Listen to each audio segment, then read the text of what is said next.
Welcome, everyone, to a special episode of Rangers Ed presented by Lucarelli Law. If you're in Florida and need a lawyer, call Lucarelli Law and tell them the boys at Rangers Ed sent you. This is your host, Cousin Ed. I'm here with Coach Ed and our producer, PJ. What's up, boys? No little Ed tonight, but we got an action-packed episode to round out the year here for the Rangers with no playoffs. How is everyone feeling about the no playoffs, Coach? It's not a good feeling, that's for sure, but unfortunately, you have to experience that before we feel the success, I guess, the old cliche. We'll see what happens next year.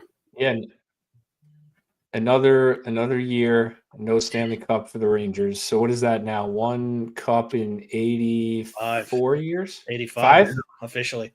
Yeah. One cup in 85 for this franchise. So it's been tough, man, for a lot of people. Can you imagine being like 85 and all you saw was that one cup?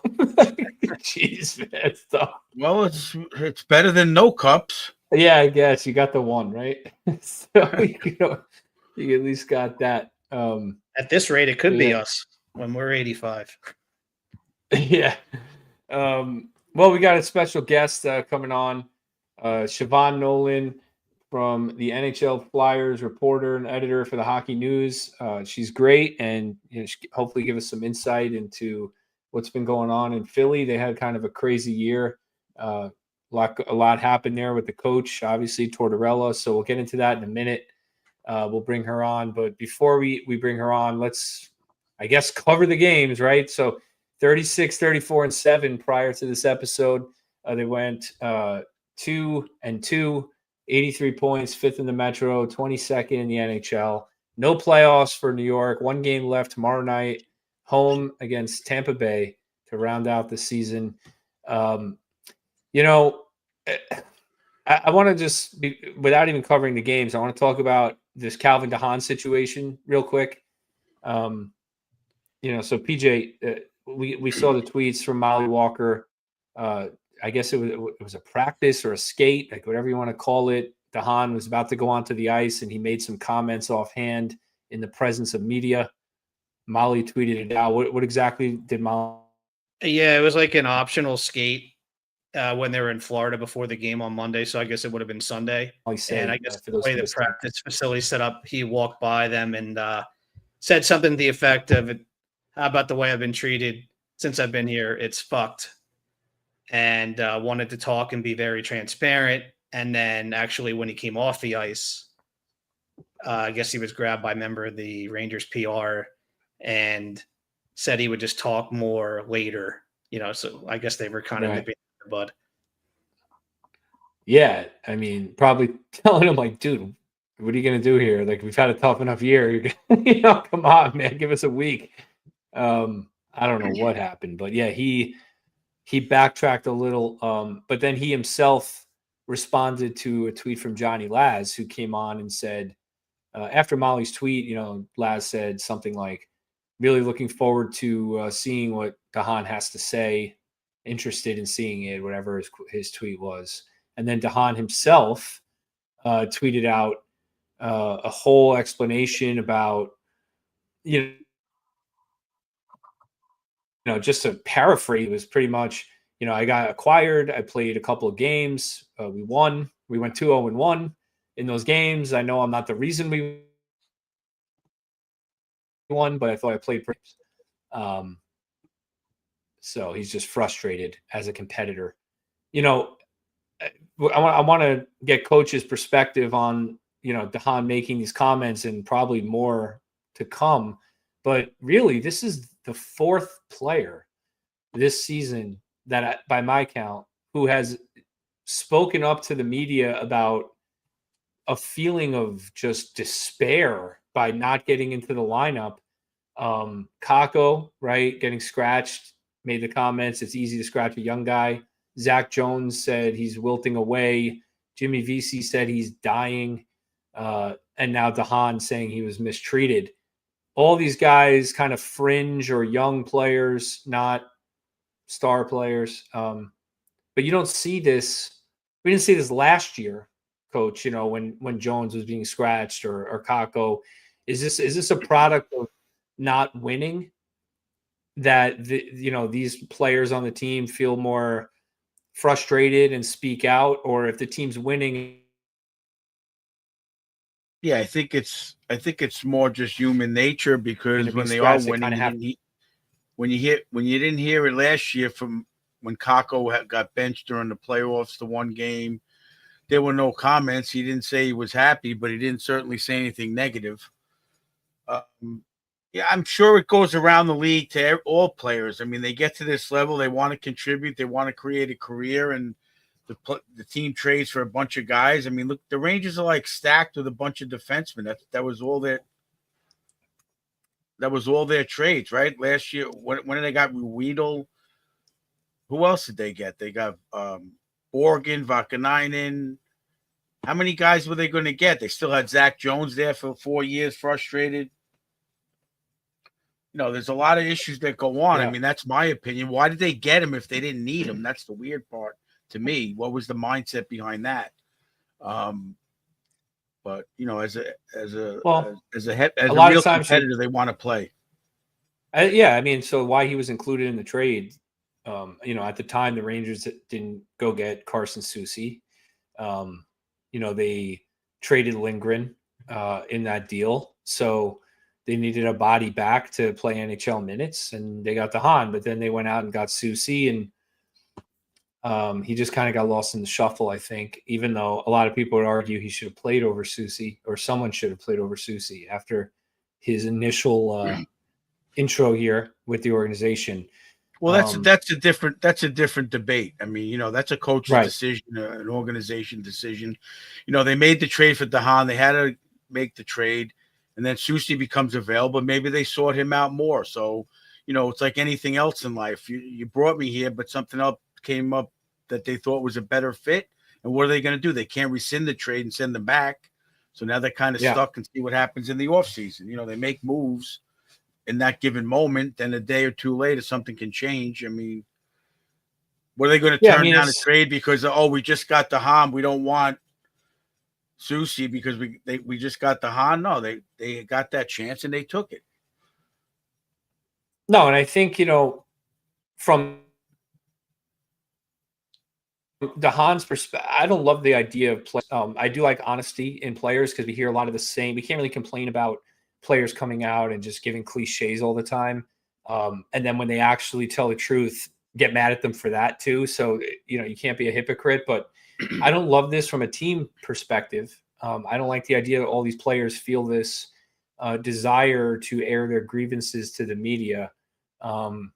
There's ways like, for Zach Jones, for example, if he's unhappy with his playing time for all these years and he feels like he's wilting away, I mean, go to management. Right? Why aren't they doing that? Why aren't they going to management saying, hey, listen, if I'm not in the plans here, give me an opportunity, get me somewhere where I am in the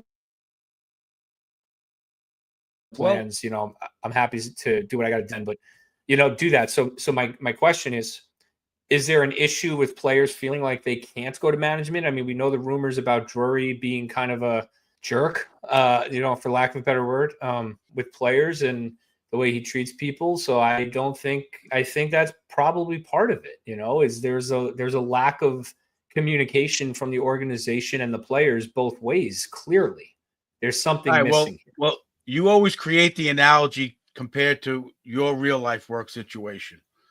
Right. So you're in a not position mine, right now, but a real life work situation. Right. You compare it to yours sometimes.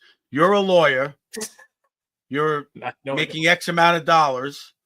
You're going to all these cases. All of a sudden, what the firm believes is a better lawyer, they have a chance to hire. Right. Now, you kind of get pushed aside a little bit. Are you going to go and start talking to people saying, I'm fucked? That's not very professional, in my opinion. He could have said something online to the media like, I really want to be in the lineup. I thought I played pretty good. He could have voiced his opinion in a way that's professional and not so nasty towards the organization. Yeah. I agree. No, I would not do that. But he didn't have to say it like that, especially knowing the New York media. He played for the Islanders, correct? He played for a lot of teams. Okay, so he knows media. And if you're going to do that, I'm not saying it's Tony D'Angelo, but it's a situation where maybe his attitude isn't 100% in the right spot right now. It could be it's towards the end of his career. Probably he's probably frustrated. He doesn't want to, there's a lot of variables that get involved, but I feel personally, if I'm the general manager, I don't like the fact that he said it like that. Yeah, well, he kind of even today when he had a full scrum said to that effect that he honestly didn't think when he made those offhand comments that they were going to be on the internet that fast. He thought it was just kind of like it wasn't like a true scrum. And that's something we can ask Siobhan too. Like, what is a reporter's obligation there? Because he thought. Well, why don't we just bring her on and ask her? Yeah, we can. Bring her on. I think we have her backstage. All right, let's just bring her on. Hey, Siobhan, how are you? Hello. Welcome to the show, Siobhan Nolan. So you're still with the Hockey News, right? Mm-hmm. Yeah. Are you still covering the Flyers? Yeah. Wow, that's all. Man, crazy. Time flies. Mm-hmm. So yeah, let's just ask that question right off the bat. Yeah, well, Siobhan, as a reporter, like if a player making an offhand. So the way that it works, at least with the Flyers, is when you're at a practice like that, like reporters will be waiting outside of the locker room, and players will walk by you, and sometimes they'll but then you go in the locker room, you have more formal scrums, you'll have like a one-on-one with the player where like you'll have your phone out, they know that you're recording, they know it's on record. And it's kind of, at least for me, the way that I was taught was if a player like says something to you and it's not in a scrum or it's not in a one-on-one where they know like, okay, you're recording what they're saying, you do kind of want to just check in with them to make sure like, hey, did you know that, did you want this on the record? Did you want it off the record? And I understand that when it's like in a situation like that, as a reporter, you do also want to report like what you see, what you hear. I do think that that's fair game. But yeah, it is kind of, it really does depend on the player in a lot of situations, because some players, like they'll say it around reporters, they don't care, but others, like you do kind of want to check in and make sure that it's okay. Hey, Siobhan, I missed you at Nationals this year, although I did get interviewed. You didn't interview me last year, so. No, I think I'm going to come back next year, though. Don't worry. But, all right. I mean, I'm glad the Flyers got rid of Torts. I'm hoping we get him. We'll see what happens. But, I mean, that's a problem I have, like in New York. I don't know if you're familiar. We have, who's the guy I hate, PJ? The Larry Brooks. Mm-hmm.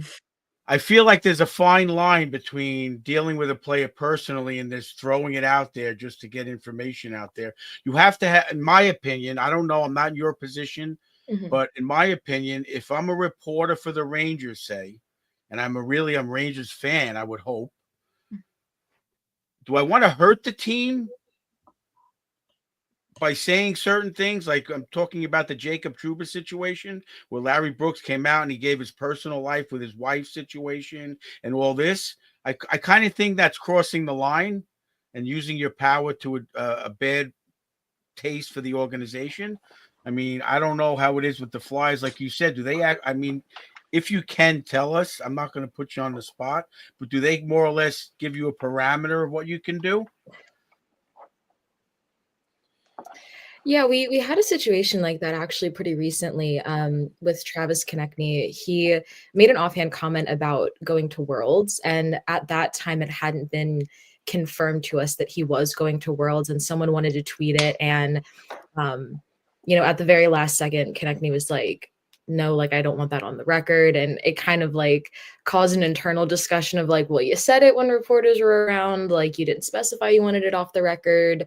And then it was later confirmed to us by PR that he was going to Worlds. But it was just kind of that thing of, sometimes players, like as a journalist, we understand that there are kind of like rules and expectations when you're in a locker room and, people are just talking and words are going around, but as players, you kind of have to understand that they're not as in tune with that. And if a reporter like has a rapport with the player, like if it's a player that well and you have a good relationship with, it's a little different. But it is just kind of something like that, you definitely kind of want to check in with that player and be like, hey, like, did you want that on the record, or is it okay to tweet that out? Because some players are like, yeah, I want people to know, like, I want the fans to know that I'm not happy in this situation. But others, they definitely understand that it's not a great PR look for it to happen. But as a reporter, like, that stuff technically is fair game.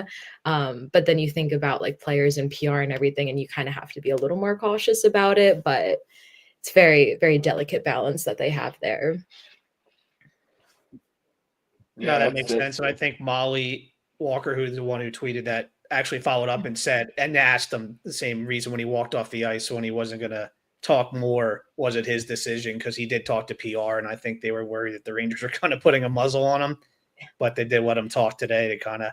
So I think it was just a lot of frustration, and that's social media for you. It gets out there and spreads like wildfire. Yeah, well, let me ask you a question before we move on. Is that coach of the Flyers Keith Jones' cousin or something? Because he looks just like Keith Jones. No, when I tell you, we would get them confused all the time.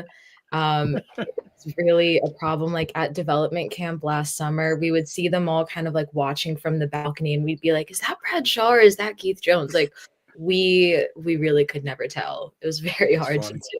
I don't think they're related though, as far as I know. So they just look very, very similar. All right, we'll get back to serious questions now. Yeah, so you got to be used to covering the Flyers, like you were just describing. I wasn't aware of that Konechny issue, but with Tortorella as the coach, interesting press conferences, out to say the least. Always fun watching Tortorella press conferences. Obviously, a lot went down with Tortorella and Philly. His exit from the organization, and obviously he's a rumored name for the Rangers to replace Laviolette this summer. So just kind of generally, or be as specific as you want, like what exactly happened with Torts in Philly, like for Rangers fans out there who want Torts as a coach or don't. What can you tell us about what happened, what went down? I mean, I'm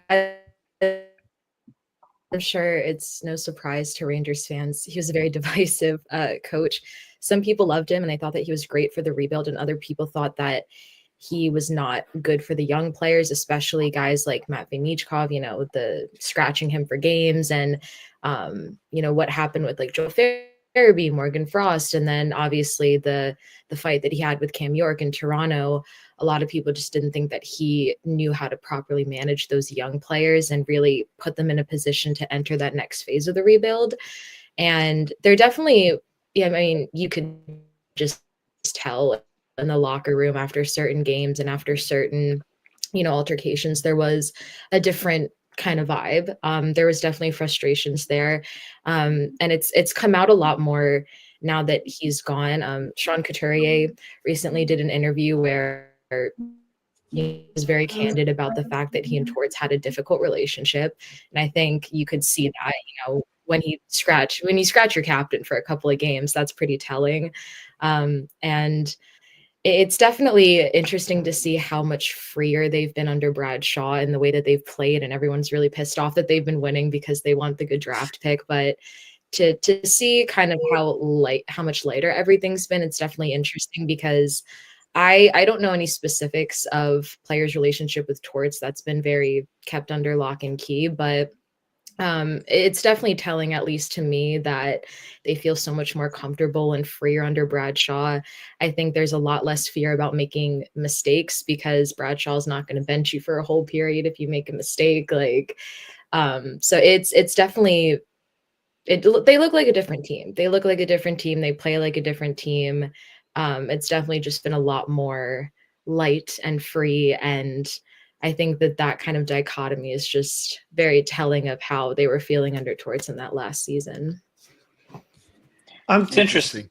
It's interesting because I feel like NHL teams tend to flip-flop between a Tortorella-style coach to a Bradshaw coach, right?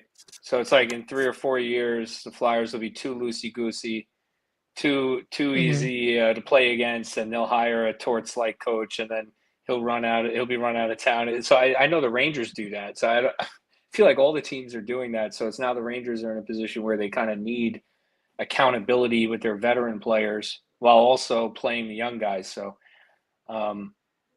it's interesting, to see if Torts would be a good fit. So you say, I didn't follow closely, but you say he scratched Michkov often this year, or was it sporadic? It was only a couple of games that he was actually scratched, but there were plenty of games where he would sit him for a whole period or most of a period after he made a mistake. And obviously, nobody wants to see Matvei Michkov on the bench. Right. Like it or not, he is the superstar, and he's who a lot of people come to see. And Torts, he said himself, he had a very specific way that he wanted to develop Michkov. He said, I think that there's a right way to develop a player like him, and I'm going to stick to that, and I don't care what anyone else says. And a lot of people just didn't think that it was working. And it doesn't help when Torts, is dismissed, and then Michkov goes on that crazy goal-scoring run right after he leaves. Right. And so that was definitely a big point of contention, is people were worried when Michkov first came over. They were like, he's super stubborn, he's super confident and knows how he wants to play, and that's going to clash with Torts. And you don't want that to be the case ever. And it seemed like they had a good kind of back and forth going, where there was, definitely they butted heads, but there was a certain level of respect there.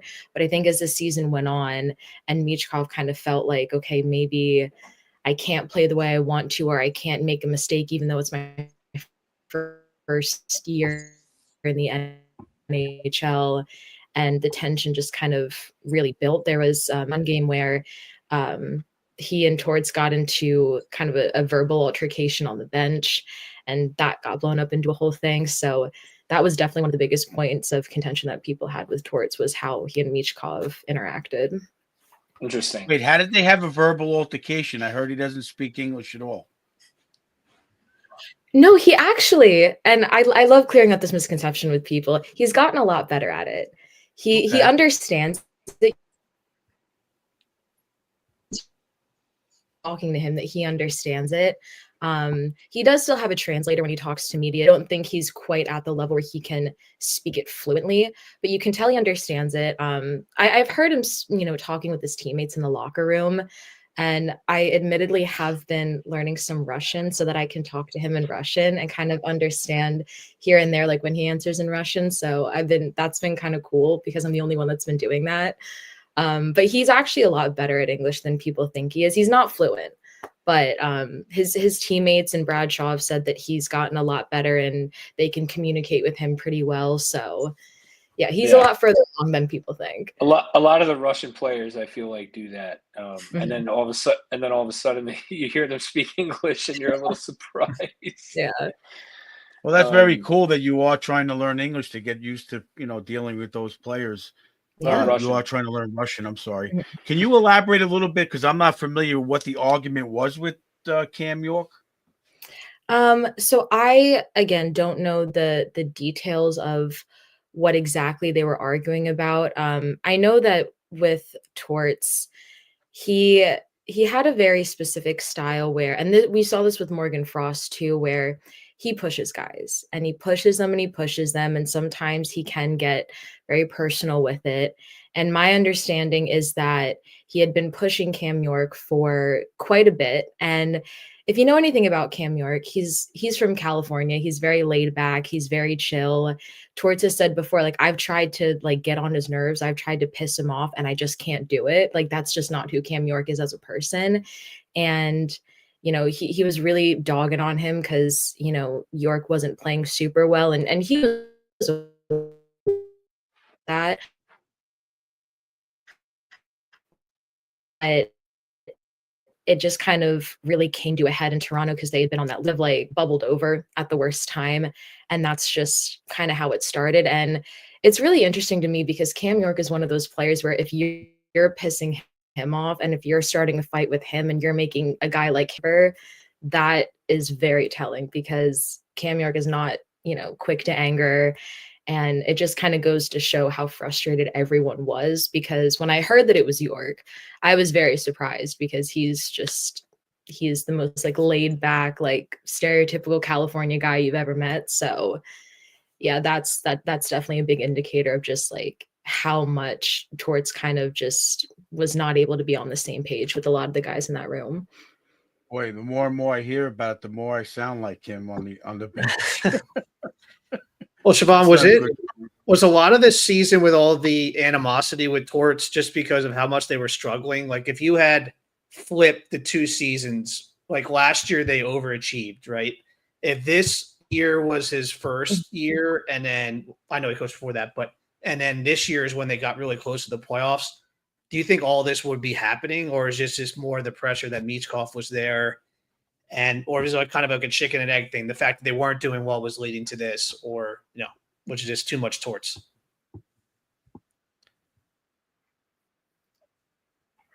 I do think it would have been a little less explosive if they had been winning more.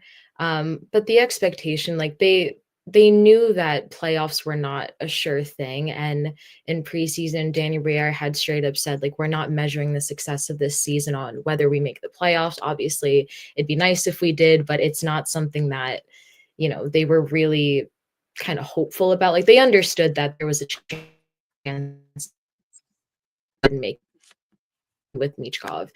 And, it was really just a lot about, I think, kind of hitting that rock bottom point in the rebuild as Briere described it.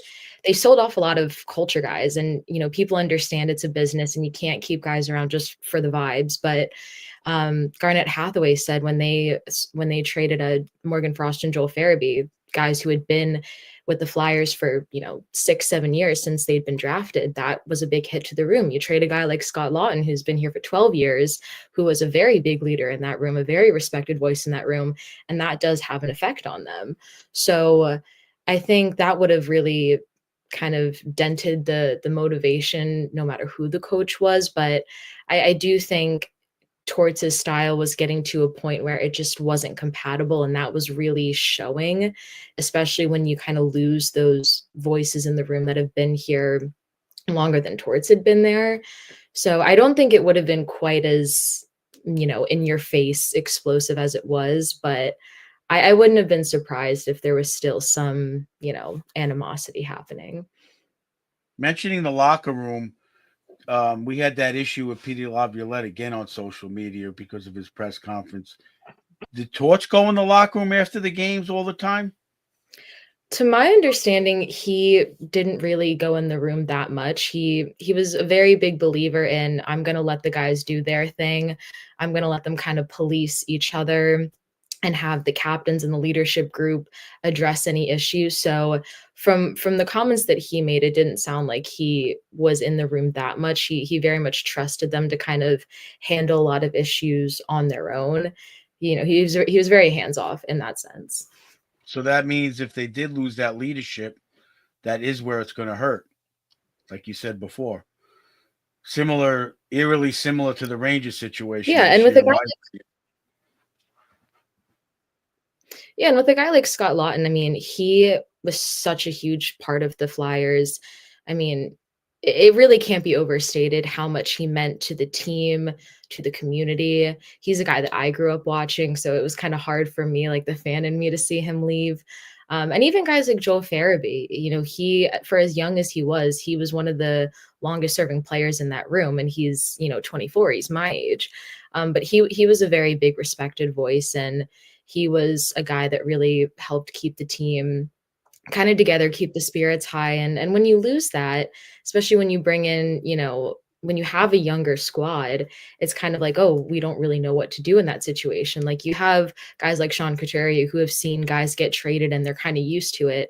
But then you have younger guys like Cam York or Bobby Brink who maybe aren't as used to it. And they're like, okay, this is weird. What do we do? So it's that very kind of weird space of, this is a very young team, and try to manage, like, we're going through the really like rough phase of the rebuild, and it's kind of like airplane turbulence.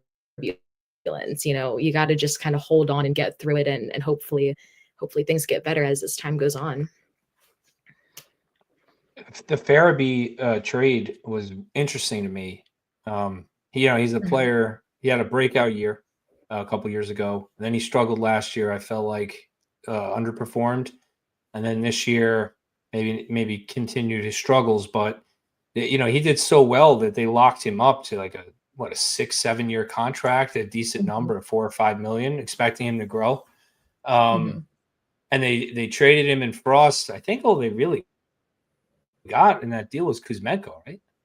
And Peltier, and Jacob Peltier. And and Peltier, right. So, but then they flipped Kuzmenko.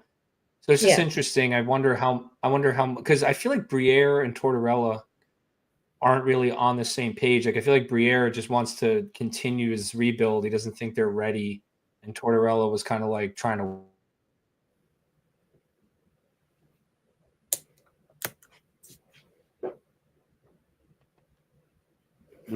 games. So I always felt a disconnect. Yeah, and Tortorella and Briere did work very closely together. There were a lot of discussions over team decisions.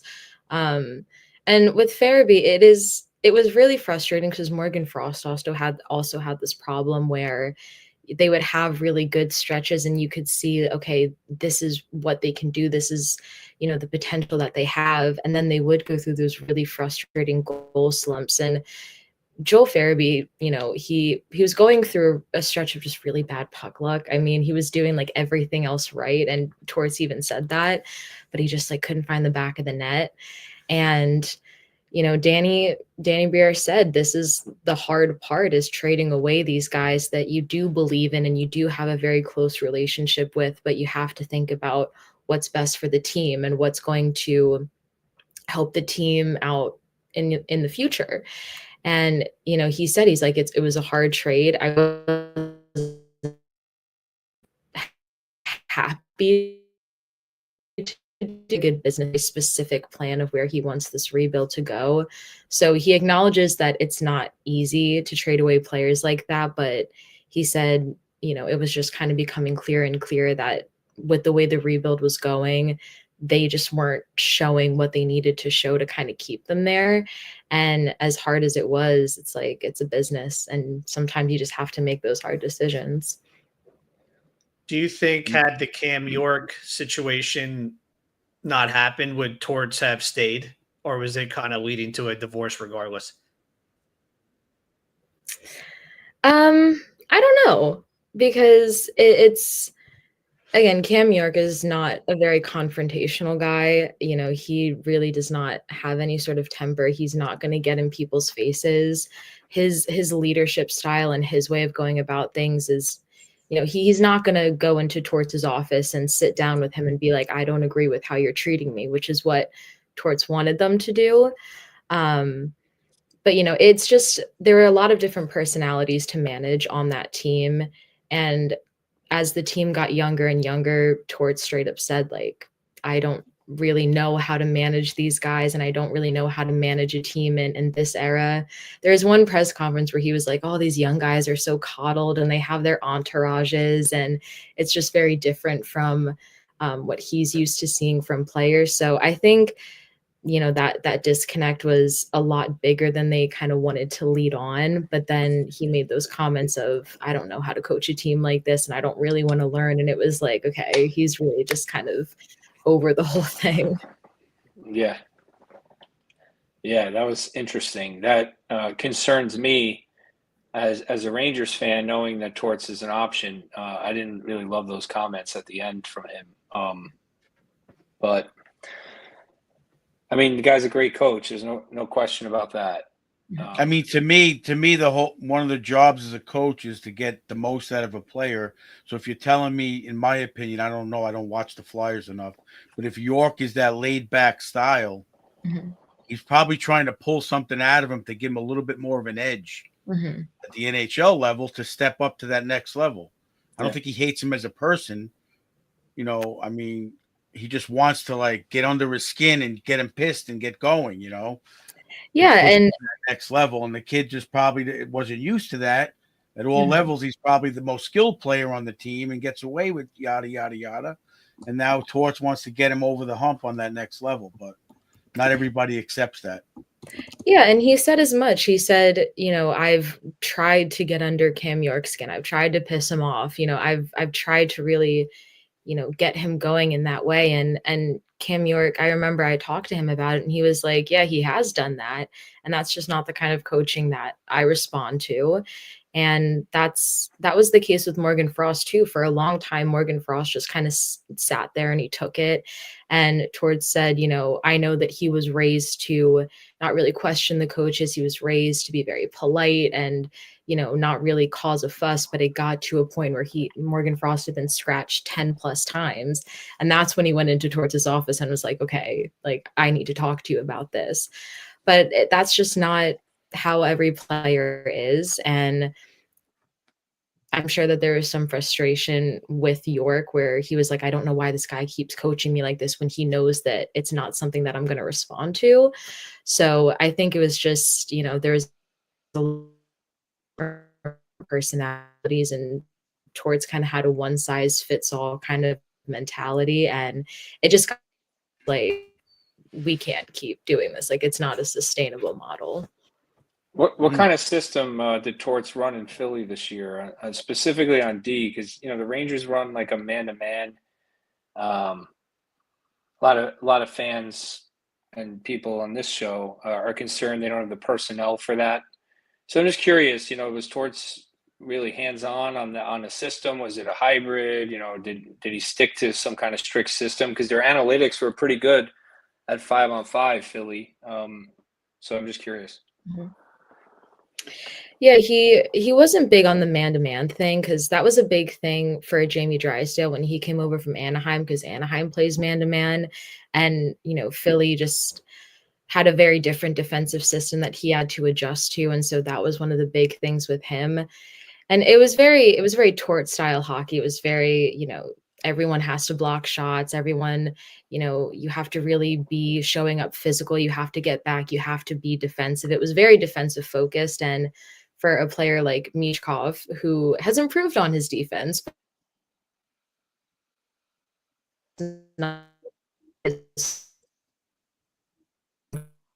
highlight real goals. It's like, get in there. It's a simple game. It's not always going to be pretty, but it worked pretty well with the Flyers when they're not trying to do too much and be too skillful with how they play. Yeah, he was very emphatic on, you just have to be simple, get in the gritty areas, stand up for your teammates. It was that very just like hard-nosed style of hockey that maybe in the past the Flyers would have thrived a little better on, but they don't have a very like physically big team this year. They do have a lot of skilled guys. So I think that was also a big disconnect, is like, this is not the Broad Street Bully days. Like, guys aren't super in tune with that kind of style. They want to be skillful. They want to do the fancy skating and stick handling and do the between the legs goals, or the Michigan goal, which we have not seen yet this season, but well, we know what Torts thinks about the Michigan goal. Yeah, impress upon a team built for it. Yeah. But that's not playoff style hockey.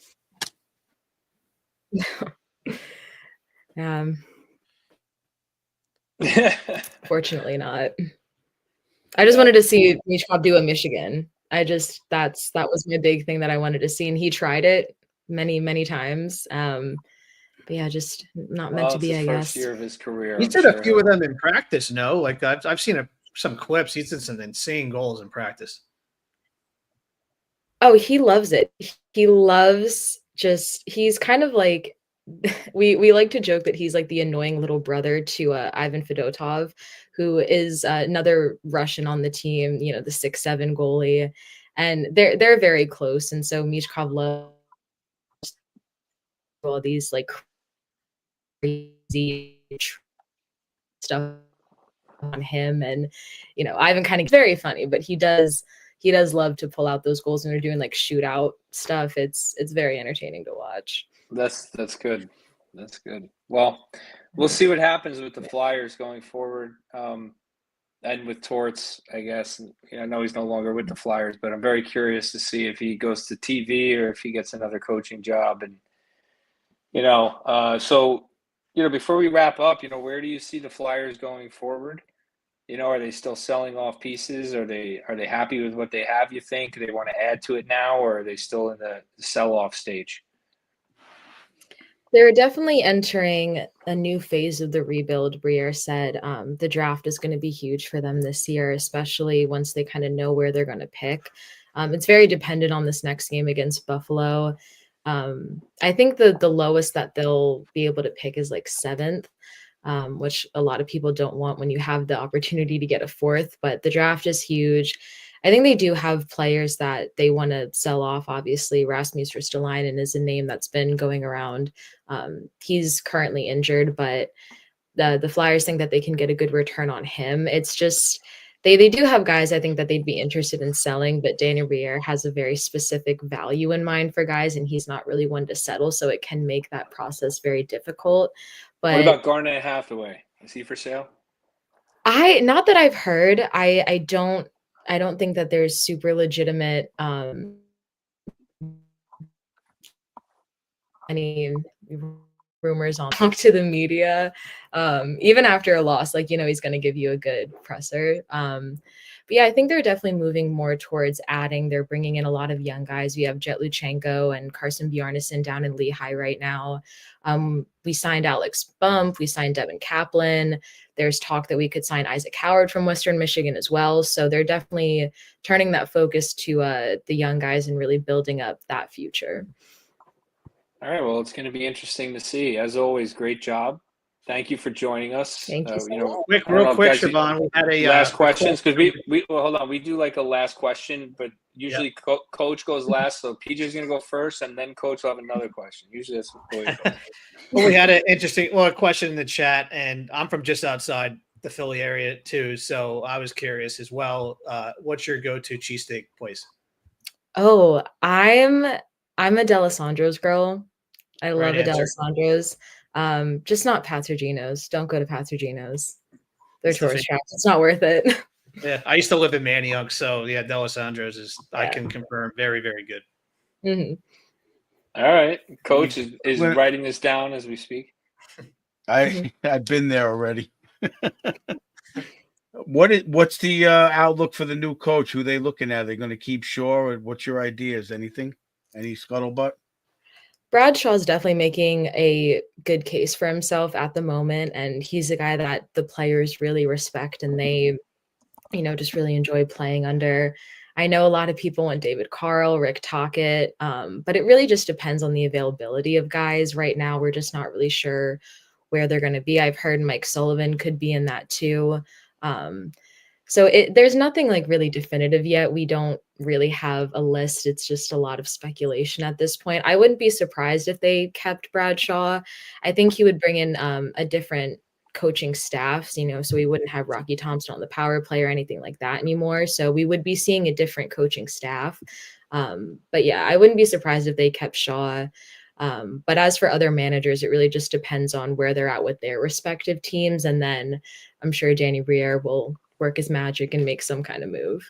There's no way Mike Sullivan's going to coach. Yeah, I was going to say, if Mike Sullivan goes to the Flyers, I'm just saying names. If he's available, if he gets fired, he's a Ranger.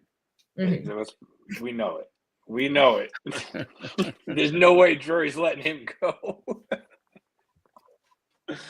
Drury's white whale. Yeah, he's Drury's white whale. Every year he tries to lure Sullivan from Pittsburgh. So. Well, Siobhan, thank you for coming on again. It's great to see you. Keep up the good work. Thanks for all your insight. Thank you. Mm-hmm. And we can follow everyone can follow you on Twitter, SG Nolan. Is that correct? Yep. Yes. Is it X or Twitter? I guess we got to say X now, right? Yeah. Follow you on whatever you want. X. You do a great job. Obviously, living the dream there, covering. You're a Flyers fan too, right? You grew up a Flyers fan. Yeah, my whole life. It's very incredible. Yeah, it's great. It was very weird for me to be around Danny Briere because he was my favorite player growing up. And then I'm just kind of around him and I'm talking to him and I'm like, oh my God, this is really hard not to be super starstruck right now. Right. So it's cool for sure. Nice. Yeah, that's really cool. Well, keep up the great work. We'll have you back on over the summer for the rivalry tour and see where teams are at after the off season. Thanks again, Siobhan. Thank you. Thank you. Have a good night. Thank too. you. All right, that was Siobhan Nolan. Check her out on X, as we said, at SG Nolan. She does great hockey coverage, mostly Flyers content, but really just does a great job. Yeah, she's a friend of the show. So give her a follow on X. And that was an interesting interview. I mean, as far as the Tortorella stuff, I think this is a good segue directly into Coach's Corner. I'll let you guys, give your reaction to the interview if you want, but I do think that segues perfectly into Coach's Corner. I don't know. Perfect. Yeah. I mean, my quick thing was just talking about, it's a little scary with you hear some of the stuff with the young kids and clashing with the Rangers. It just kind of feels like we'll seen that before. That is a Coach's Corner conversation, PJ. Yep. Play the commercial.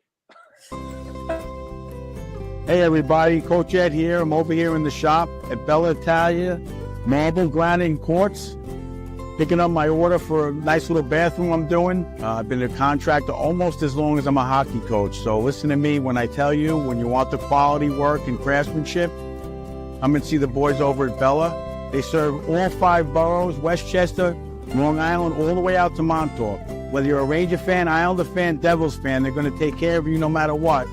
Make sure you give them a call, 516-561-1018.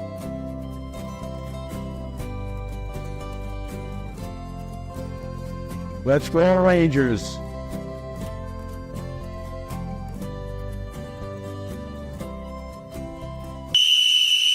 All right, boys, bring it in. I love it. My new favorite part of that commercial is you say Westchester, Long Island, all the way out to Montauk. I love it. You did such a great job. That is really such a well done commercial, man. We got to get the rest of them done. So the interesting part of that whole thing to me is the way everybody complains on all these social media types, including, in our chat, you and PJ, thinking that the Rangers are the only team dealing with this, where it's almost a mirror image that most teams are probably going through this. Dealing with what, Coach? The playing of the young guys, coddling the young guys, dealing with veterans. The coaches aren't getting along with certain players. It's a common theme throughout the league, I'm sure, other than Colorado and a few teams that have tenured coaches, Tampa Bay. It seems to be a theme that it's a process dealing with these younger players because it's a completely different generation.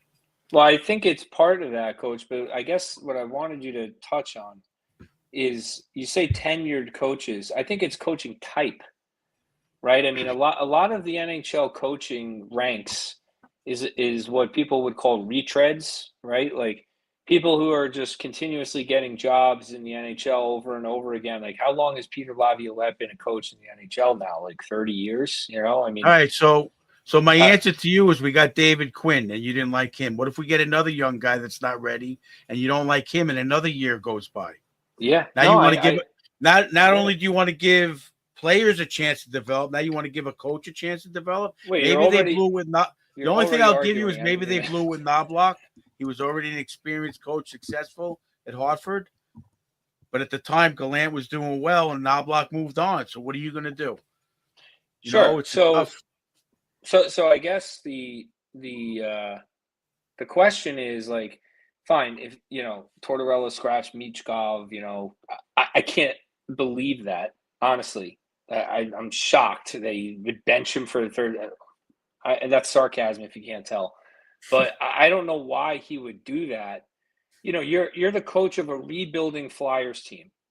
The team, I know he's trying to win games. I get it. Do you really think that's the best way to develop an offensive superstar, is to scratch him for a whole period because he made a mistake? Particularly when you look at the quotes that came out with Capo Caco, he was asked, I guess, how he feels in Seattle, and his response was he feels much freer.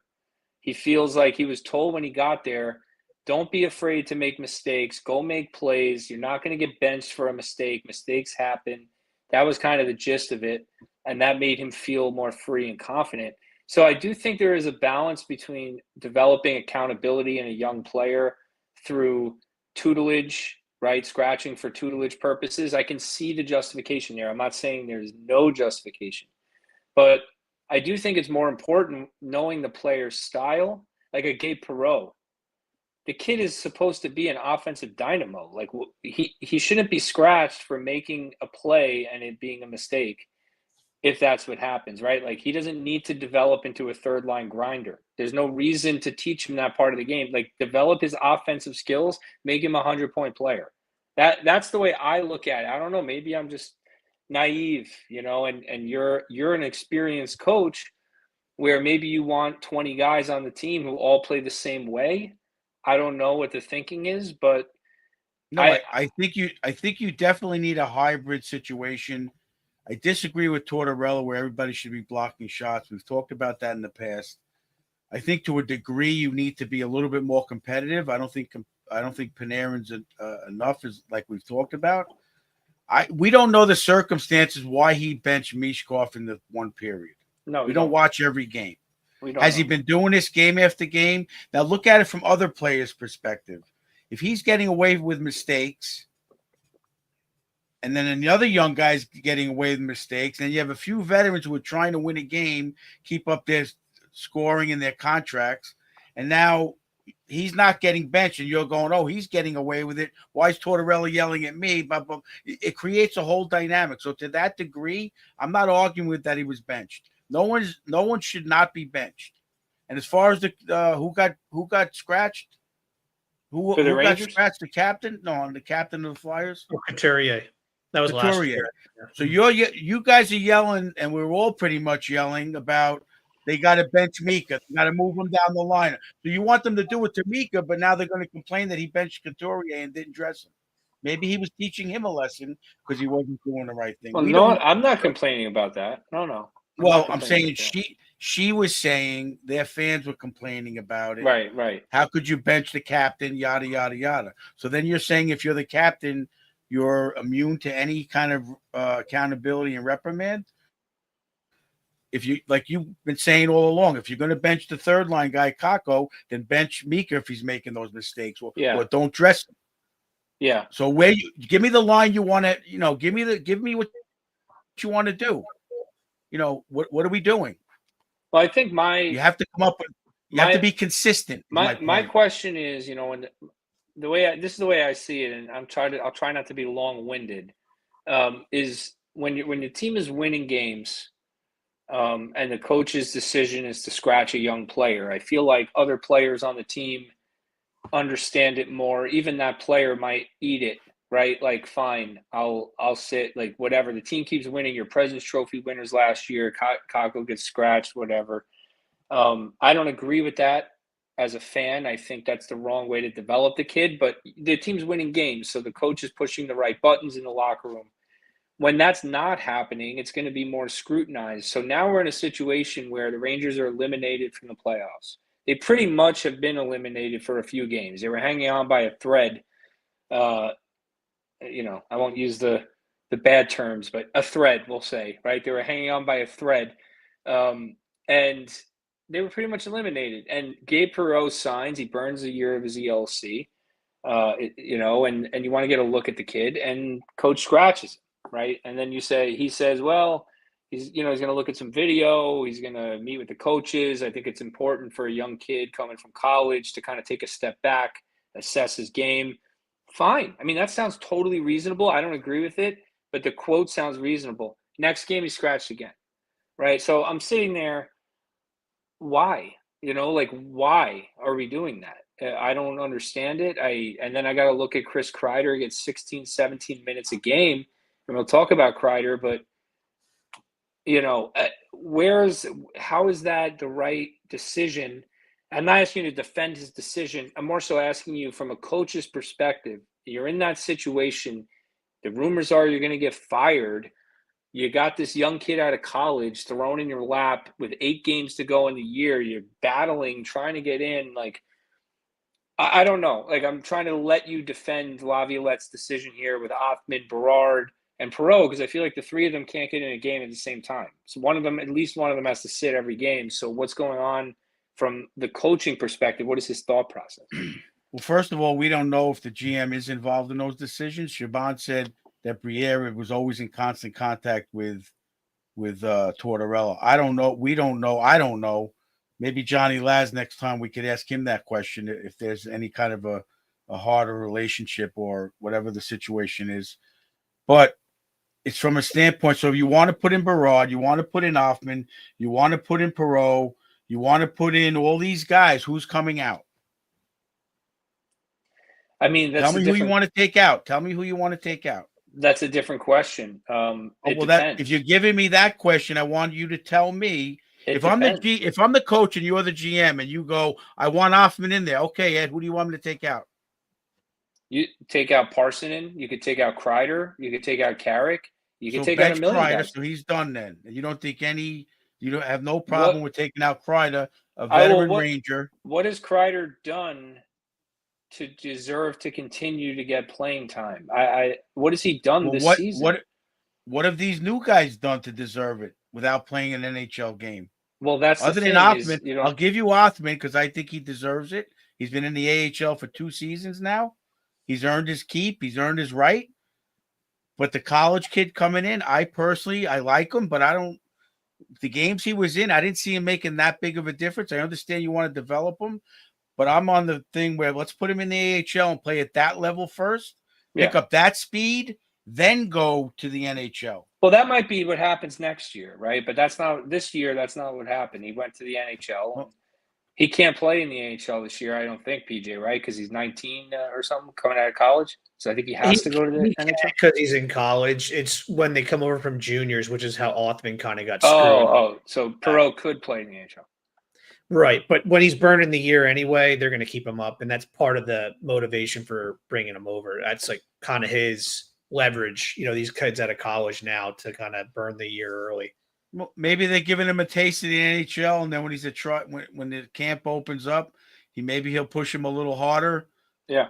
Well, maybe I'm not opposed to him going to the AHL next year, by the way. I'm not saying that. But I'm saying you got him for 8 games. The team's out. You got guys on this team who have avoided accountability for the entire season.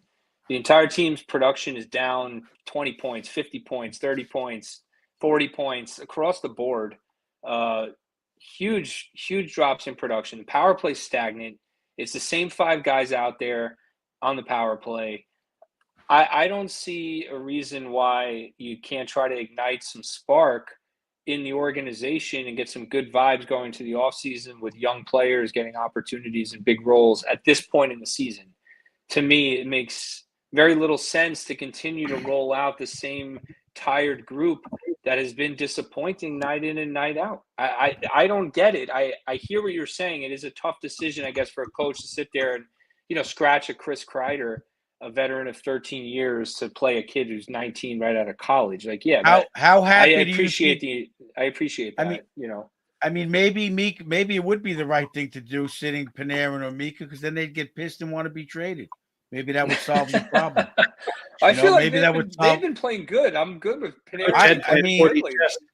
Again, it's a fine line because now you have egos. Maybe Parsnip shouldn't be playing, but he did have a couple of good games. He's fighting for a spot too. Yeah, he played well, and he's young. So how do you teach someone you play well, you're going to get in, and then he plays well, and you just said you're going to bench the guy? Yeah, he's playing well. Brzezinski's been playing well. He should probably be benched for them. There's a few guys, but you just can't. All season, he's been such a hard worker and consistently it's hard. Scoring. It's a hard decision. You can only have so much. I know. You're gonna bench Panarin. He's gonna go pout in the corner. It's gonna be. You can't bench Panarin. He has 90 points. Why would you bench Panarin? Well, if he does a giveaway, whatever. He's got these useless points. He didn't have a lot of points going into the last 20 games. Oh, okay. All right. Let's call a spade a spade.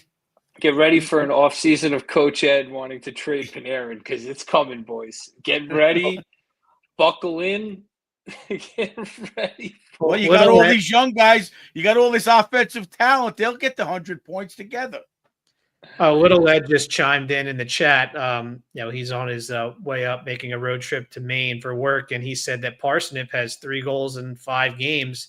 Yeah. So you bench him, and then you're going to get some comments like Dejan. So he didn't have those until he drew back into the lineup. When the decision was made who to play, they chose Parsonen over Offman or Perot or whoever you want to say he was chosen over.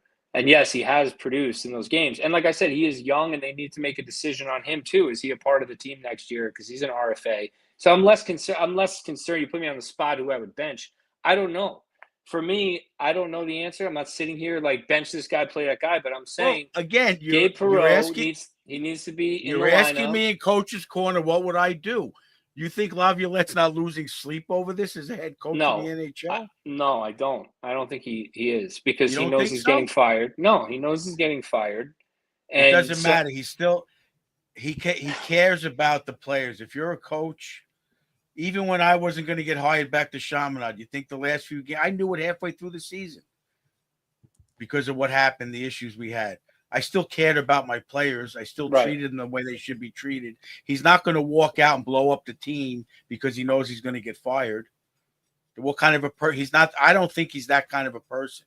Well, he doesn't have an interest in Gabe Perot becoming a good NHL player. I don't think he did it because of that. I'm not okay. So even if it's not a conscious thing where he's sitting there like, screw Gabe Perot, I won't be here next year, right? You don't have to have those thoughts in your head so directly to make decisions that are subconsciously, that it doesn't matter. You're just trying to win games, right? Because he wants to get another job.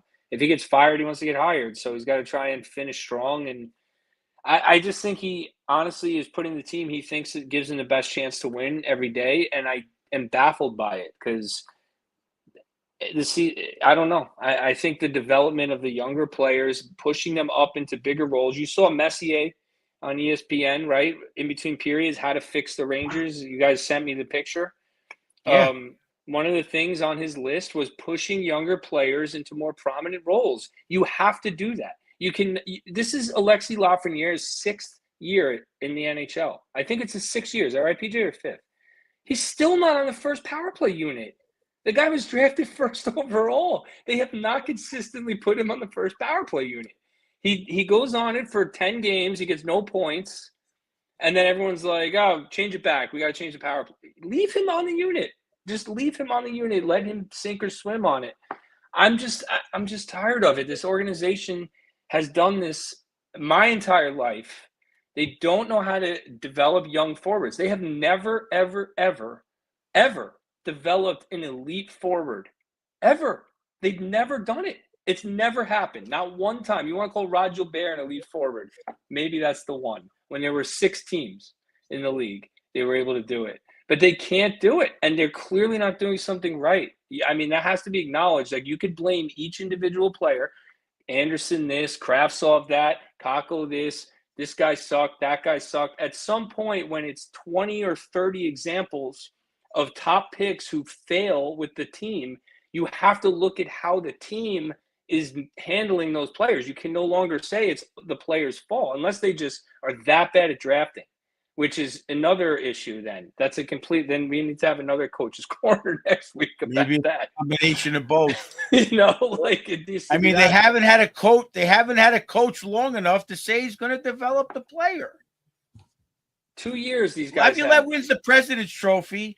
They suck this year, so you're going to get rid of him. Now you got to start with a whole new coach. That's the argument against Torts. One of the big ones for me is because, Torts, I could see him working for a year or two, but are we going to really deal with another short shelf life coach? It just seems ridiculous to me. We're in the same boat.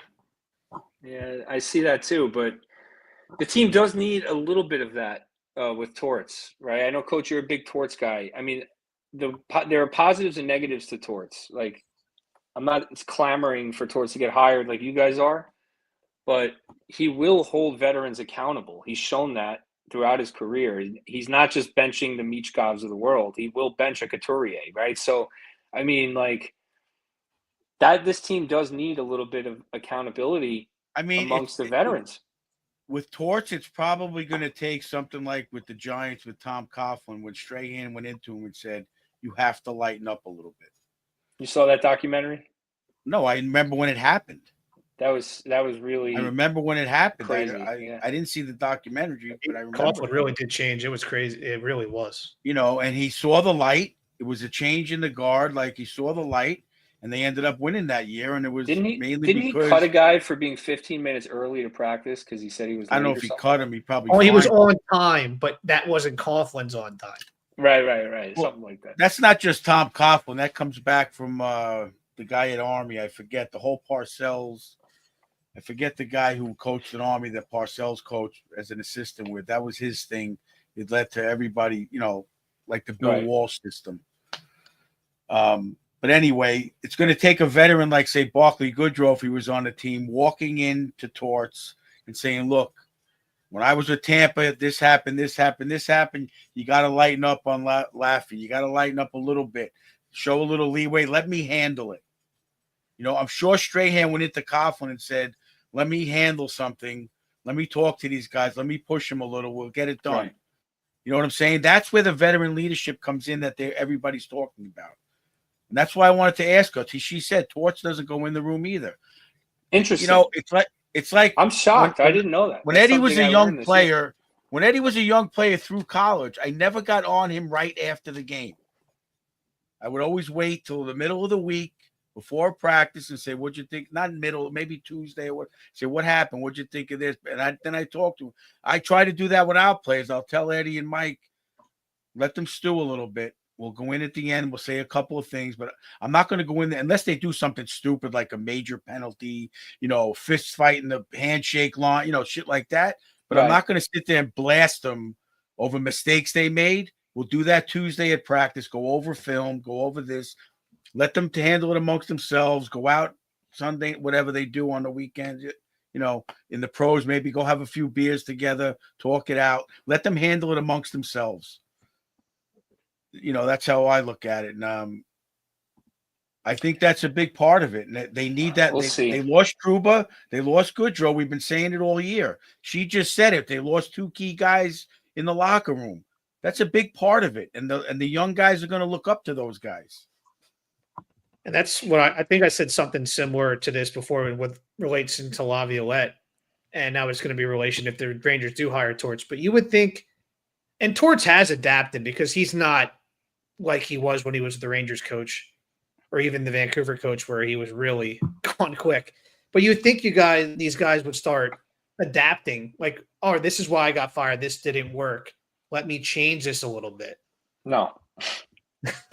But that's what I mean. I just don't get it. How many times do you get fired? Their egos are as big as the players. You know, I mean, I have had myself. I'm like, this kid's not going to tell me what I got to do. You know, so I can imagine on his level, he won a Stanley Cup. He coached Le Cavalier. He coached St. Louis. He coached all these guys. He's not going to deal with that shit from these young guys. He's got an ego just like the players have an ego. Yeah, I mean, look, I think last year, listen, I watched a lot of his press conferences last year, and I thought he talked a good game as far as the young guys. He kept saying over and over, you know, we got to give these guys a chance. They got to learn. Maybe he needs to sit back a little. I thought he was talking a good game. What goes on behind the scenes, I don't know, obviously, but I didn't think he was that hard on most of the guys as he was in the past. I don't know. I mean, I think it's interesting because I'm a little bit concerned about Torts because I'm very focused on the Rangers developing their young players, and I really don't think he'll be good for that. However, for the veterans on this team, like I said, Coach, he is the perfect coach. So, like, if the Rangers are going to keep these guys, which I know a lot of fans want them to dump, you know, Panarin, Zibanejad, Kreider, all of them, get rid of all of them. It's probably going to be one of them, right? Maybe two that get moved. I mean, realistically, Zibanejad might be here. You got JT Miller here. You got Trocheck. You got Panarin probably here. So looking at that, you know, Torts would be a good coach for those guys because he will demand them to be leaders and to be accountable. And I know Little Ed has been harping on the leadership group more so than the coach. So it's interesting to hear Siobhan say that, the coach relies so heavily on the leaders. I mean, you kind of know that as a fan of hockey, that's what happens. But to hear that he doesn't even go in the locker room after a game is a little bit shocking to me. I don't know, but I don't know, Coach. I'm torn on Tortorella. I'm torn on him. You heard Johnny Lads say the same thing, that it's not an uncommon practice. No, but this really came out after Laviolette's comments. Like when Laviolette first made those comments, it went viral, and people were like, "What? Like this guy doesn't go in the locker room?" Well, because they take, no one really knows. That's why. You're not we're not pros. I played hockey my whole life. My coach always came in the room after a game, right? So you think it's the same at that level, but it's not. There are 35-year-old guys in that room. It's not like a bunch of 15-year-old after a loss was the big difference. Like, because we've seen Laviolette in the room when they're giving out the hat and stuff like that, but I think that's the piece of it. But it's a certain thing also. You don't want the coach to go in there with a bad attitude either. So he's probably stewing. If he goes in the locker room, he might say the wrong thing to one guy here or there that he shouldn't say at that moment. So it's a smart thing not to go in when you don't have the right attitude, when you don't have the right mindset, is what I should say. Whatever the case is, everybody's got a different style, but apparently it's not an uncommon practice, I guess, by the veteran coaches. Maybe the guy Carberry goes in the locker room because he's still a young gung-ho coach. Maybe over time you learn to let the leaders take the locker room. We don't know. I've never been near that level. So you're not playing all Othman, Perot, and Berard in game 82 tomorrow night if you're the coach? I mean, I don't know. I have to look at the lineup. I don't really know. To me, it doesn't really matter at this point. How much are they going to really develop playing one more game? You're going to really blow up. You're going to blow up the whole thing because Othman's not playing in game 82. I am ready to light a match to this organization. I am at that point. I don't know. Me personally, I personally don't think they're that far off. A lot of guys had a bad year. I think they could bounce back next year with a couple of moves here and there. They have the goalie locked up. They have 2 goalies locked up. I think they have a pretty good core of guys. They had an off year. I think they could change if they just have they got to think about it in the off season and they got to come back harder. I personally am not giving up on them. Coach, maybe they need Tortorella with like a David Quinn type, or maybe that guy Carl from Denver as an assistant coach. I mean, why does the guy have the right to come in and be a head coach? Maybe he'd be smarter to be an assistant offensive coach and learn a little bit. He's not going to do that. Yeah, he doesn't. He has everything on his fingertips right now. Maybe not him, but another coach. Right. That's kind of what they did with Eka, right? And Muse was kind of the thought process the same way. Yeah. Well, Pekka's been head coach. He's been around the NHL for a long time. Assistant coach, but not a head coach. He never was a head coach. I thought he was briefly. No, just in the AHL, he was the assistant there. That's where they hired him from. I thought he was a coach in Buffalo also. Whatever the case is, maybe you need to have a younger coach to deal with the younger players. I mean, again, kind of like what I do with Eddie. He's more on their level. Him and Mike are more out of college very earlier, so they'll deal with some issues that I don't want to deal with. I'm not going to deal with the bullshit issues. I'll stand back. You think little Ed is out of college? Well, closer than I am. Time is going a little fast. It's going a little fast. He's close. Him and Mike are closer in touch than I am. Well, little Ed is definitely listening. You should take that as a compliment. Your dad thinks you're out of college, so he's more on their level than I am. Is my point. I know he's not. I know he's out of college for a while. I just got to break your balls. All right. Maybe they need to do something like that. Develop a coach on the bench in the NHL. And maybe Torts hangs around for 3. Don't give him a 5-year contract. Give him a 3-year contract and hire a good assistant coach, an offensive coach, or some kind of a development type of coach on the bench. Coach, I do think you asked me my answer. That's my answer. I do think there's a very strong likelihood that you and Little Ed get your wish, because I have a feeling they're going to Dolan's going to hire Torts after this mess. Let me ask you a question. Hold on a minute. Let me ask you a question. You want to bring in this young coach that's what'd you call him before? A fresh coach or whatever? Not a retread. Yeah, not someone who's been Okay. hired and What do you fired think the 40 veterans are times in the going to last do 20 with a years. young guy like that? They're going to be licking their chops. Oh no, I want to trade him. You Oh, misunderstand all me. the veterans. Get rid I of want to all of them. trade. I want to trade Zibanejad. I want to trade Kreider. I want. So them now gone. you're looking Yeah. at not making the playoffs for probably 3 more years. No, you still got Panarin, Now you're going JT, into 88 Trocheck. years. I don't know. Coach, I think the argument is that, like, David Carl, for example, he's 35. And you kind of see it with Carberry. I think he's in his late 30s, early 40s. The idea behind getting a young coach is someone that can relate to the players because they're just fresh out of the game themselves. So maybe they can connect with them on a different level and kind of understand this new younger player mindset, because the players are way different coming in than what they used to be. That's the argument. But I understand the argument. I'm well aware of that. But I'm also aware that that's not how you're going to win in the playoffs. Washington's got Tom Wilson, Ovechkin. They had Oshie for last year, part of this year. They have veteran players that are buying into a system and who have been there before, and they want to win.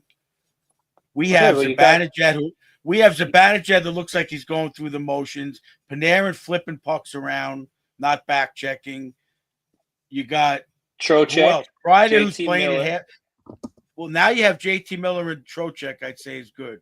But you have a few veterans that aren't going to run through a wall for you. Where in Washington, most of your veterans are going to go through a wall for you. So let's get the coach and those players. Let's do it, and the GM. And screw it. Let's get Dolan to sell the team, right? Let's just start over here because this isn't working. Anyway, interesting conversation. Oh, that's that's what I was thinking when we were talking with Siobhan. What Paul just said.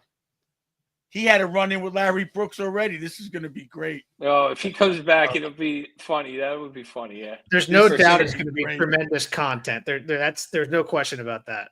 Yeah, the content will be crazy. So. Speaking of Larry Brooks, to tie this all together, did you see his last line in his article the other day, Cousin Ed? No, it tied him with the development. He was talking about the Gabe Perreault scratch. He was doing one of those regarding the Rangers columns where he just gives his 2 cents on everything. And he's like, Gabe Perreault getting scratched by the Rangers. Kind of, you think at this point they'd pull a George Costanza. If everything was wrong, you might as well do the opposite. Right, exactly. Yeah, that is funny. There you go. Maybe that's it. Just what should we do here? Scratch Perreault. You know what? We're gonna play him first line. Speaking of Kreider, let's get off Coach's Corner. Great job, Coach. By the way, that's obviously sponsored by Bella Italia. Chris Kreider. A lot of analysts are dropping these hints that this is going to be Kreider's final game as a New York Ranger tomorrow night, meaning he'll be traded because he has 2 years left on his deal. And, I just kind of wanted to get all our reactions out to that. If that's the case, I mean, where are we at with this? On the one hand, Kreider obviously atop a lot of the leaderboards for the team in history, and he scored some very big goals for this organization. And, more recently, there's a lot of people who follow this team closely who feel that, kind of Kreider quit on this season for a various number of reasons. So has that, tarnished his legacy, that appearance of him not giving 100%? Are you feeling that way, Coach? Or are you thinking this is injury related or just, getting older, declining more so than effort? And how does that impact his legacy, for you as a fan? How does that impact his legacy going forward if he is traded? What is this, a 16-part question? No, it's just generally I'm summarizing the issue, and I'm just asking. Your thoughts. Look, like you said, went over stats. You guys have talked about it. The whole team had an off year. Kreider had an off year. I know the assists are horrible. I get more so than others, but yeah. I'm not giving up on him. I think they should keep him. I think he can have a bounce back year with a new year, new formula, new coach. I'm all for having a career player. I want to see his banner in the rafters. I think he could still, even if he does a third, fourth line like he's doing now, and he's a tip-in guy, front net presence on the power play, he could still put in 30 goals. How many goals does he have this year? 21. Very off year, but his assist came way down probably because Meek is not putting the puck in the net early in the season. That's where he got a lot of his points, I'm sure, if you analyzed it, right, over the last few years. And the power play being horrible. That's what I mean. With Meek scoring on the power play, that has to have a lot to do with it. Well, I mean, look, he's got four shorthanded goals. So if they do keep him for whatever reason, he is a good special teams player. I hope he wouldn't be on PP1 going forward. I'm just saying, throwing that out there. Well, that's fine too, but I'm not for getting rid of him unless you're going to get something that we need. I don't know. We'll see. I don't know what kind of value he's got, PJ. I mean, what do you think Kreider's value is around the league right now? I keep going on Puckpedia and trying to trade him, and I'm trying to be realistic. And the most that I can take back and feel realistic is 2 second-round picks. I can't get myself to a first. I can't get myself to a player of any caliber. It's difficult because of his age and the season he just had. Yeah, it's brutal. You're definitely not going to get a first round. Yeah, it's brutal because normally, if he was at anywhere even 50% of his level, yeah, you would get a first or maybe a prospect because he's not a rental. He would have 2 full years basically. But at this point, the value for the Rangers is going to be the $6.5 million in cap space, because at this rate, if they don't do anything else, if they don't do anything this summer, all they have room for is to sign Keandre and Cooley. So someone's going to have. And that's tight. Mm-hmm. And that's tight, but they could always trade. It's not entirely true because they could trade Keandre, which I think might happen, for a guy who's signed at a number less than Keandre, maybe a more defensive defenseman. That could happen.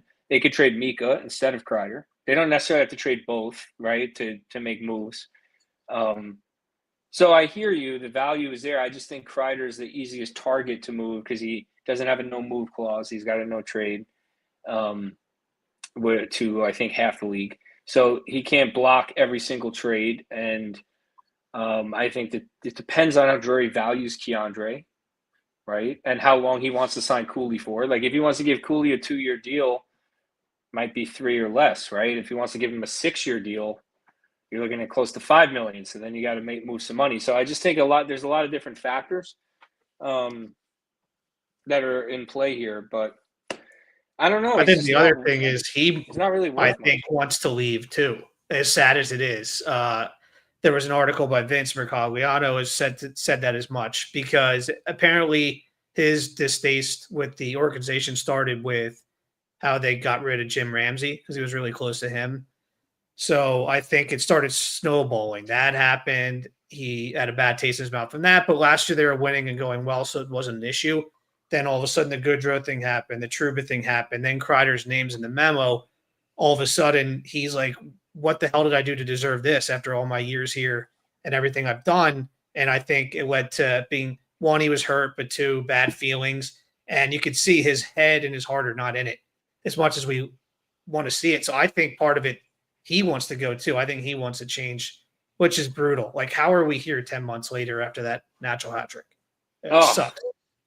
What a moment that was. I saw that today, the highlight, and man, it's heartbreaking. To see that picture of Trocheck on the glass after that overtime winner, and then the Kreider Natty Hattie, and then it's here we are. These guys. That's what happens, though. It's why I say it every time. When you get close, you got to do it because it's so hard to win in sports. It's just so hard. It's hard to get back. But the Panthers is not normal. Losing in the Cup finals. I think I texted you guys in '92. They did the same thing, right? I know, Coach. But last year we had all the '94 references. Right? It was 23-24. It had been 30 years since they won the Cup. And in 93-94, the Rangers traded a guy on this day and did this. And 93-94. There was a lot of weird stuff, solar eclipse. It was getting eerie. I'm not talking about the stars being aligned. All I'm saying is they won the President's Trophy. They didn't make the playoffs, and then they won the Cup. They won the Cup. They have the core of guys. They had a bad year. A couple of moves. And I think who is the Torts. Not impossible. I see the vision, Coach, let's be real. This team is not going to win the Stanley Cup in my lifetime. Let's just be real, okay? It's just not going to happen. Not until they change their entire philosophy on how to build a team and develop players. It's not going to happen. They won in '94 with the same philosophy. That was luck, right? That's like saying that's a little bit of luck. So that's like saying like, oh, I'm going to have the St. Louis Blues mentality where I'm going to be in last place, fire the coach, hire a new guy, and then just get lucky with a hot no-name goalie and win the cup. Anything can happen. That's so rare and like that's not a way to build a team. But they're not. They have a good core of guys, and they have a top 5 goalie in NHL. Every single team that has won the cup, except for like a handful in the last 20 years, has picked high in the draft, drafted elite players, developed those elite players, paid those elite players as the best players on their team. Every single one. Chicago got Kane and Taves. Tampa, Stamkos, Hedman, right? They got lucky with Kucherov in rounds. Pittsburgh, Crosby, Malkin, Fleury. Every single one of these teams that gets Colorado, McKinnon, Makar, right? Rantanen. You're talking about superstar players. That Lafreniere is not that kind of player. Kako's not that kind of player. That's they're not. Guys aren't those kind of they're players. Not. Yeah, they're not. The Rangers had a chance to get there, guys. There wasn't a guy. They didn't develop those players. Those guys came in and excelled immediately. No, that's not true. You tell Crosby didn't come in and excel. No, Crosby is yes, and McKinnon didn't. No, McKinnon struggled. No, McKinnon took a couple years to reach that level. No, that's not true. So that's not always the case. Hedman took years to develop as well. It takes time. I think between drafting McKinnon and Landeskog, maybe not McKinnon, but Landeskog, and winning the cup, it was like a 12-year period for Colorado of drafting and developing players. There's no quick fixes to winning the Stanley Cup in the salary cap world. There's just not. But look, this is the cards we're dealt with. I don't want to be doom and gloom. Like you said, they have Igor Shesterkin. If they develop a couple of pieces, focus on that, and add the right guys, yeah, they can make noise. With Igor, he's a playoff stud. So if you can get into the playoffs, you always have a chance in a 7-game series with Shesterkin. They have some assets that they could make some moves with in the offseason. So we'll see what happens. This offseason is probably one of the biggest off seasons I can think of in a long time.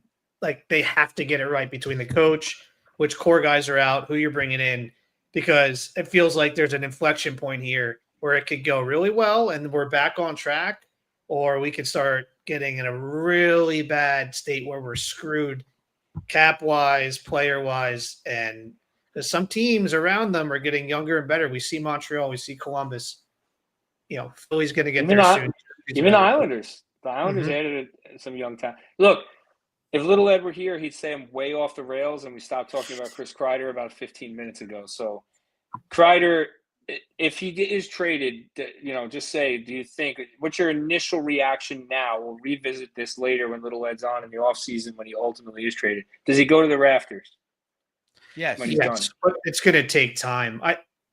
The worst thing is unless he gets one tomorrow, he's not going to get the power play goal record.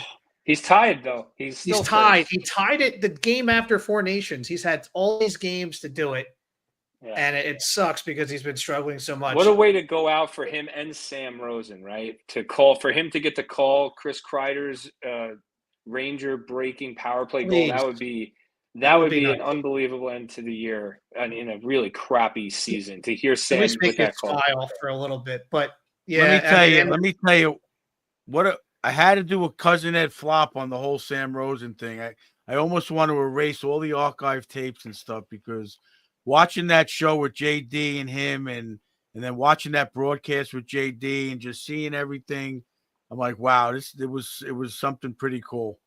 And he's a great guy. We got a chance to meet him in the last. No, I mean that turned me right there when we met him, and he's super friendly and he looks you in the eye and gives you time. He's not a leave me alone type of guy, So really nice guy as well.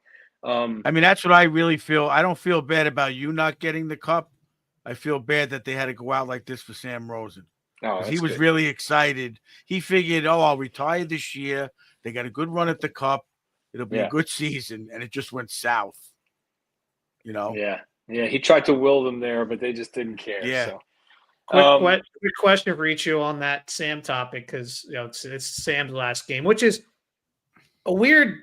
I don't think it's a good thing, but we have the finality when his final game is. If they were in the playoffs, I guess we never would have known. We couldn't appreciate it being the last game because he still would do the playoffs on the radio. But my question is, it's a common debate online or with other people. Do you think Sam cursed the Rangers with this one will last a lifetime? Oh, geez. Well, people will say that when it's been 60 years and they haven't won. They'll say that he cursed them. Yeah, I don't believe in that kind of stuff. Even though I have the jersey curse, which I am trying. Listen. My wife says if you believe in something, you will it to happen. So you can't sit here and say the Rangers are cursed because of Sam Rosen, because then they are, right. You will, like, the universe will listen to you, and like it'll be. So that's why I say I don't have a jersey curse, even though the Chris Kreider jersey in my closet says otherwise. I will not admit it. Well, just by her saying that, you believe in that stuff then. She believes in the universe. All right, but if you believe in what she's saying, then you believe in the curses and stuff. She believes in the energy, right? Give good energy in the world, and that's a spiritual. That's a spiritual thing, that things are going to happen because you believe. But what if someone else like me doesn't believe that's going to happen? So who's willing what? This is the whole George Carlin bit on praying to Joe Pesci. All right, who's willing what? If I believe that you don't, then who's right? Yeah, I never thought it was a thing until last playoff run. They were advertising that 94 documentary, and they always would play that line. And as the Rangers were about to lose to Florida, it hit me like a ton of bricks. Holy shit. It could be a curse. Like, he kept saying it because last year felt like destiny. And I'm like, oh my God, they're never going to win. And this one will last a lifetime. Yeah, for sure. It's an all-time call. And the crazy thing about that all curses get broken. The Red Sox broke their curse, right? So just hopefully we live long enough to see it. I know. Watch them win it next year after he retires. Then it'll be that'll be the no. They'll bring him back in to make the call or something for sure. They wouldn't. Yeah, that's too soon. But all right, well, milestone moment sponsored by Old Country Tile. Great, you call Old Country Tile for sure. Milestone moment. Put it back up on the screen. What happened? All right, I hit the coach box. I was too excited to see Coach. Vinny Trocheck, 800 career games, getting close to that 1,000 mark. What's that? 3 more years he'll hit it if he's healthy. So he's getting close. Quite a career for Trocheck. As bad a year as he had, I looked the other day and I saw he had like almost 60 points. Did he have 60, PJ? He's got 27 goals, doesn't he? Yeah, 55. I think 55 right now, if I'm not mistaken. And I think more, because they had the 9-goal game. He padded his stats there, I think. Yeah, I'm looking at it right now. He has 58. 50? Yeah, you're right. So close to 60. Yeah. Yeah, 58 points. So not a bad year for him, actually, at the end. After some of these bad games. Let me tell you something. Against Florida the other night, he was freaking flying. I haven't seen him skate like that in a while. The whole team was flying. It was driving me nuts. He's a keeper, man. He's a keeper. Like, I don't know. How about the milestone? Maybe put the C on his jersey, Maybe. Either him or Miller, definitely. Well, he's been here longer. I mean, Trocheck is cheap. What's he, $5.25 million? It's nothing. 5.6, I think. Yeah. Yeah, but I think ultimately, if they can get a second center or like a middle six center, rotate him and Trocheck after JT being the first line, I think that's a big goal. But yeah, Trocheck does so many little things too. As much as he struggled, we'll talk about the offseason permutations for the next 6 weeks while the other teams are battling for the Stanley Cup. One more milestone moment before we check off. How about beating the Islanders 4 games this year? How many? Love they beat that. Them 4, right? 4th time that's happened in history, right? Yeah, so, first time since 03-04. That game the other night was probably the highlight of the season. Yeah, I saw Little Ed did a great job on Hockey Night in New York's live broadcast. He joined them, and I watched that clip, and they made him predict the score, and he's like, I think 5-4 Rangers in overtime. It's 9-2. I was like, oh God. I was like, the thing that bummed me out is because you could enjoy it, but not the same. How better would that have been if that was the Rangers were making the playoffs? Game. Yeah, if that was an important game, right? For sure. I enjoyed it. I did enjoy it. Yeah, it was nice to enjoy a game for once this year. But yeah, I'm not going to say I didn't enjoy it. It still ate at me a little. So Stanley Cup playoffs start on Saturday. Rangers will not be a part of that. So I think it might be a little bit more fun for us to do a bracket this year because we don't have the pressure of having to pick the Rangers to win. So I'm curious how that's going to play out. So maybe we'll throw up a bracket challenge, or maybe we'll just keep it ourselves instead of doing it on the NHL. Because the NHL site, I log into the app and I can't find it. I don't even know what's going on. ESPN is doing one this year, if I'm not mistaken. So we can maybe create like a group or something. We can do we'll do that. Let's do a bracket challenge, and we'll talk about that next week as well. We got to get our picks in before Saturday. But yeah, it'll be interesting because the last couple of years we did it, our rule was you have to pick the Rangers to win the Cup. Because you know that was like and we made Mikey P pick Boston, so now it's just free for all. Like, we'll see what happens. By the way, PJ, what's the score of the Canadiens game right now? Good question. It was 1-1 when Siobhan was on. Canadiens up 3-2 with 4 minutes left, so they are about to clinch. Because I think if they get a point, they clinch with a point. So unless Hurricanes scored 2 in the last 4 minutes, but Hurricanes don't really have a full lineup, so. Yeah, that sucks for Columbus. I'll tell you what, Montreal might give Washington some fits. I'm telling you, Logan Thompson, is he hurt still? He's still hurt. And he was struggling. I think I texted you this when the Rangers were still alive. He was starting to tumble. And I'm like, oh my God, your prediction earlier in the season is going to come to fruition. It was going to be beautiful. So what's our schedule prediction this week? What are we even doing? You're just updating us. We can do the game tomorrow. I can give you or I could just give you the final standings because Little Ed's not on. All right, loss. I'll go loss. Go ahead. I think they'll win because I think Tampa's not going to play anybody. Right. Okay. Yeah, this is your upcoming schedule, sponsored by Sorrento's Long Beach. Went to Sorrento's 2 days in a row. Yeah, call Sorrento's. I got this massive. If I send you a picture, PJ, can you put it on the screen or no? Not now, no. Yeah, not in real time, unfortunately. Post it on the Instagram story. Send it over. But Coach Ed, do you have, speaking of Sorrento's, do you always get the same couple things, or are you one to change it up? All right, so last night I got zucchini parmesan, eggplant parmesan, 2 chicken meatballs, 2 regular meatballs, 2 slices of pizza, and 2 chicken cutlets. Oof. Now you're speaking my language. And today for lunch, I got the sandwich I just texted you. You ate that whole sandwich? No, I split it with my guy Sammy. And I still have half the meat up in the fridge. I'm probably going to gnaw on that after the show. Right, it's literally like a pound. It's literally like a pound and a half of meat on there. I was going to call 911 just preemptively. Oh my God. Dude. It was. That thing is massive. What the hell? Hold the phone here. I might be able to get this on here. I saved it. It's the kind of sandwich you take 2 Tums before you even eat it, And I didn't even put on the pepperoni. I told him no pepperoni, no mortadella, no mortadella. Yeah, that's smart. I'm not a fan of the mortadella either. But yeah, it looks delicious. Definitely head over to Sorrento's. I'm going to miss not going there for Rangers playoff games, and I'll probably go there anyway to get some stuff here and there. Yeah, for sure. And I did finish up another short rib lasagna piece that I had from the other day. Oh man, that's funny. You got it, PJ, or no? It's not pulling from the drive. Maybe for next episode. We'll try to put it on the screen for next episode. Yeah, that'll be. Don't worry.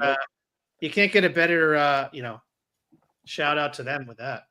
Yeah, just post on the story. It looks delicious. I mean, it really my God. does. Yeah. Anyway, All right. Well, thank you to our sponsors for sponsoring us this season. It's been a really hard season, but it's been fun for us, to get together and talk hockey and kind of cathartic, honestly, for us. So hopefully for you listeners as well. I mean, I know it's just been so hard on us as people that care. It's time to turn our attention to baseball, I guess. And not only that, we get to enjoy the Stanley Cup playoffs stress-free, which is sometimes nice. I mean, I'd rather the Rangers be in, but it's nothing like I was playoff going to ask hockey. you guys if you're going to be watching. Yeah, I mean, it's nothing like playoff hockey. I watch as much as I can get away with it with my wife right now. So, I'm gonna root for Toronto for sure this year. I hope Toronto wins too. I don't mind Toronto, and I like those Toronto. poor They have a fans. better chance than they've had in the past. I think with Berube and the way they play, they will. I just think Brady Tkachuk is going to wreak havoc in that series, though. Man. Oh my God, it's going to be brutal. Did you So hear? it's tough. Toronto, though, like the reason I like Toronto is I relate as a Rangers fan. I can relate to their fans. Like Toronto's fans are rabid. Sure, I hear they're annoying. We don't have a rivalry really with them, but I hear they're annoying. But those fans deserve to have a Stanley Cup championship, dude. Like they care. They have a good fan base. I'm sorry. The Florida Panthers fan base does not deserve a Stanley Cup. The Toronto Maple Leafs do, so that's why I'm rooting for them. I'm with you, Coach. Not only that, I think they said Toronto hasn't won the division since '62. Is that true? No, they've won it. They won it since then. Yeah, I thought they've won it kind of recently. Oh, yeah. But I think it was like twice or 4 times only they've won. I thought they said the division. Maybe it was the conference. Maybe conference makes more sense. We'll see. They got to buckle down. I mean, we'll see what happens. Ottawa's not going to be a pushover. It'll be interesting. Did you hear? But we'll get into it next week. A lot of the Leafs fans, speaking of that, were pissed because they assumed there was a lot of tinfoil hat. I think Bissonnette was doing it. That they thought Florida and Tampa were not really trying or winning as much late in the season. So Tampa and Florida would play each other, and then they would be stuck with their rival, the Senators. So I think if I was them, I'd rather play Ottawa than Florida or Tampa. Definitely. No offense to Ottawa, but I mean, Florida and Tampa. No way if you're Toronto. Dude, Coach, Florida playing Tampa in the first round. I mean, if you told me that was the Eastern Conference Final, like that might be my pick for the Eastern Conference Final. And they're playing in the first round. That's right. I hate this playoff setup. It's crazy. That's one of those teams. The Avalanche are playing the Spurs. It's absurd. Yeah, one of Florida or Tampa will be eliminated, and one of Colorado or Dallas will be eliminated in the first round this year. That's wild. All because Bettman likes the bracket. It's so stupid. The 1 versus 8 was perfect. Why'd you switch it? Yeah, meanwhile, 2 of Washington, Montreal, New Jersey, and Carolina are going to move on. It makes no sense. Whatever. I mean, we'll see. We'll see what happens. All right, boys. Let's get our brackets together. Send me that out so I can have, don't send it out to 5 minutes before it's ready. All right, PJ. You heard the man. All right. I'll get something going. Get some homework done. Coach is giving orders. Little Ed's out, so Coach gives orders. That's it. Love it. Miss you, bud. Let's go. Let's talk to you guys tomorrow. Have a good night. Love you guys. Till next week. Love you guys. See ya. Let's go, Rangers. Don't give up.